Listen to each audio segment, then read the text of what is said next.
ভাইয়ারা আসার পর পরের দিন আমি কি করেছি, ভাইয়াদের জন্য কি রান্না করেছি সবকিছু নিয়ে থাকছে আজকের ব্লগ। হ্যালো এভরিওয়ান, আসসালামু আলাইকুম। কেমন আছেন সবাই? আশা করছি সবাই ভালো আছেন। আলহামদুলিল্লাহ আমিও ভালো আছি। সকালে সবার আগে ঘুম থেকে উঠেই কিচেনে চলে এসেছি রান্না বান্না করতে। ভাইয়ারা এখনো ঘুমাচ্ছে, তো আমি এখানে তাড়াতাড়ি উঠেছি কারণ হচ্ছে গিয়ে যে কালকে মাছ নিয়ে এসেছিল সেগুলো আমাকে কাটা লেগেছে। যেহেতু ছোট মাছ তার জন্য একটু টাইম লাগবে কাটতে, আর তার জন্য তাড়াতাড়ি উঠে গিয়েছি। তো মাছগুলোকে ভালো করে কেটে ধুয়ে এখানে আমি টমেটো, পেঁয়াজ কুচি, আলু সবকিছু দিয়ে দিচ্ছি।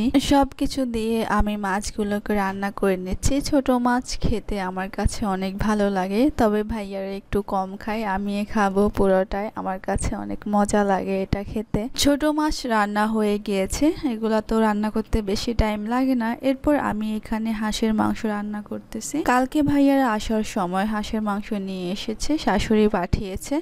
তো আমি এগুলাকে ভালো করে ধুয়ে নিয়েছি। এবার সব মশলা দিয়ে ভালো করে কষিয়ে রান্না করে নিচ্ছি। অনেকদিন পর হাঁসের মাংস খাবো। শাশুড়ি আমার জন্য অনেকগুলো আমড়া পাঠিয়েছে, আমি জানি না এতগুলো কিভাবে শেষ করব। তো যাই হোক, এখানে আমার হাঁসের মাংস রান্না মোটামুটি শেষ। এরপর আমি মাছ ভাজি বসিয়ে দিয়েছি। আমি যেহেতু সকাল সকাল উঠেছি তাই আমি রান্নাটা আগে শেষ করে ফেলেছি, আর ভাইয়ারা এখন উঠেছে। তো আমি এখন ডিম পাউরুটি করে দিচ্ছি ওদেরকে। আমি নিজেও নাস্তা খাইনি, তো সবাই একসাথে খাবো। এখানে আমি ডিম পাউরুটি করে নিচ্ছি বেশি করে। নাস্তা খাওয়া শেষ করে যেহেতু আমি সকাল সকাল রান্না বসিয়েছি, তো আমার রান্না করা শেষ হয়ে গিয়েছিল। আমি আপুকে কল দিয়েছিলাম যে আজকে হাঁসের মাংস রান্না করেছি, আপনি আসেন। তবে আপু বলেছে আসবে না, তার জন্য আমরা সবাই মিলে খেয়ে ফেলেছি। কিন্তু বিকাল বেলা হঠাৎ করে আপু চলে আসে, আর অল্প একটু ছিল, এগুলো আপুদেরকে খাওয়াবো। আপু তো আমাকে বলে আসেনি, আর আমরা খাওয়া দাওয়া করে ফেলেছি, তার জন্য অল্প একটু মাংস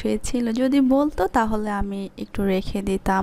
এরপর ভাইয়াও এসেছে, আর আজহারুল ভাইয়া ওরা চলে গিয়েছে মনিটর ঠিক করার জন্য। ভাইয়ার মনিটর একটু নষ্ট হয়ে গিয়েছিল, তো ওরা ওখানে চলে গিয়েছে। আর ভাইয়াকে আপুকে আমি এখানে আমড়া কেটে দিয়েছি, সাথে ড্রাগন ফল পেয়ারা কেটে দিয়েছি। কিন্তু ভাইয়া তো এগুলো খেতে পছন্দ করে না, কারণ ভাইয়ার সব সময় পছন্দ জাল কিছু খেতে। ভাইয়া এগুলো একটাও খায়নি। পরে আমি পাশের বাসার একটা আন্টিকে এগুলো দিয়ে দিয়েছি।